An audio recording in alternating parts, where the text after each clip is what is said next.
और अब बात डॉक्टर के टेरर नेटवर्क के हॉटस्पॉट की। कश्मीर, उत्तर प्रदेश, हरियाणा और दिल्ली के शहर सफेद पोश आतंकियों के हॉटस्पॉट के तौर पर विकसित हो रहा है। अब तक की जांच में तो ये बात पूरी तरह से साबित भी हो रही है। नौगाम में जैश के पोस्टर से लेकर नौगाम में ब्लास्ट तक, फरीदाबाद, अनंतनाग, सहारनपुर, लखनऊ, कानपुर ऐसे शहर हैं जहां पर इन आतंकियों के ठिकानों का पता चला है। और अब एजेंसियां टेरर नेटवर्क के एक एक हॉटस्पॉट की यहां पहचान करती हुई नजर आ रही है। और इन 8 तस्वीरों में दिख रहे जगहों के नाम और चेहरे इन दिनों चर्चा में हैं। दिल्ली ब्लास्ट के बाद जैसे जैसे जांच आगे बढ़ रही है वैसे वैसे खुलासे हो रहे हैं और उनमें सबसे कॉमन डॉक्टरों के नाम हैं doctor Muzammil, doctor Adil, doctor Shaheen, doctor Parvez. ये वो नाम है जो दिल्ली ब्लास्ट के बाद चर्चा में है। इन डॉक्टरों पर आरोप गंभीर है। अब सवाल उठ रहे हैं कि आतंकी डॉक्टर बड़ा खतरा क्यों है, तो जान लीजिए।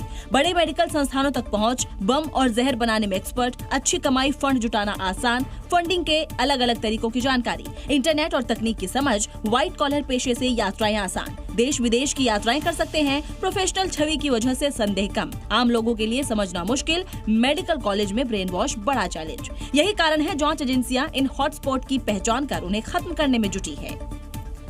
दिल्ली बम ब्लास्ट की जांच अब पंजाब तक पहुंच गई है। पठानकोट में मामून कैंट मेडिकल कॉलेज के एक डॉक्टर को हिरासत में लिया गया है और ये सिर्फ एक गिरफ्तारी नहीं है बल्कि उन कड़ियों का खुलासा है जो कि दिल्ली धमाके के मास्टरमाइंड से जुड़ती हुई नजर आ रही है।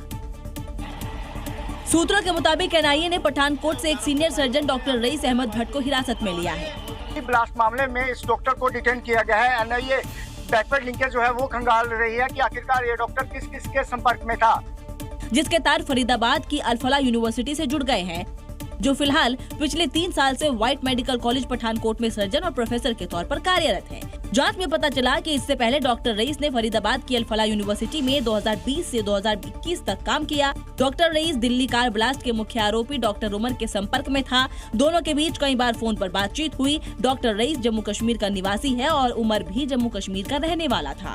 लगातार दोनों के बीच संपर्क डॉक्टर रईस को जांच एजेंसियों के रडार पर ले आया। अब दिल्ली से पठानकोट तक जांच तेजी से नई दिशा में आगे बढ़ रही है। रोज नए अध्याय खुल रहे हैं। अब देखना होगा कि पठानकोट का डॉक्टर कितने राज खोलता है।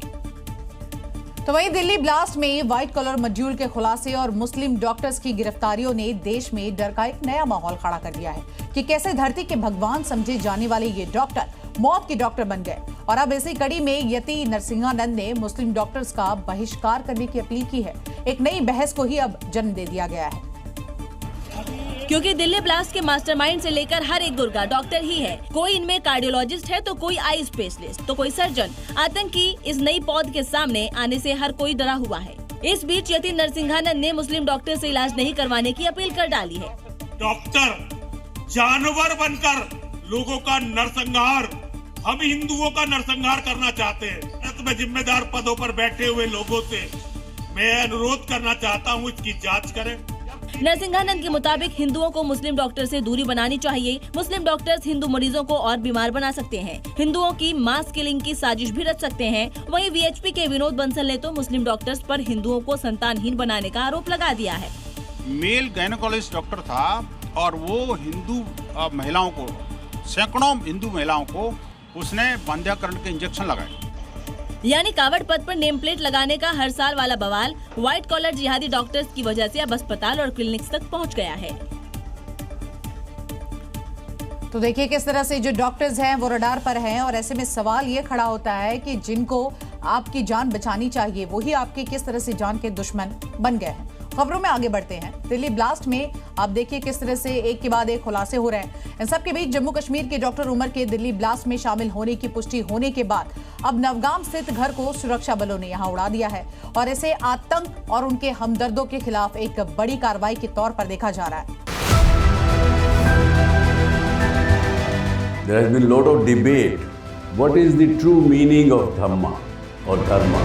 आत्मा और परमात्मा के बीच सनातन सेवा का संबंध कायम रहेगा, इसी को कहते हैं सनातन धर्म। Whenever you believe in something, your belief system that works and then the nature helps. Things may change in my life, but this relation will never change and no power can hinder. Why God fear? क्या हम fear की वजह से परमात्मा से प्यार करें कि नहीं तो वो दंड दे देगा हमको?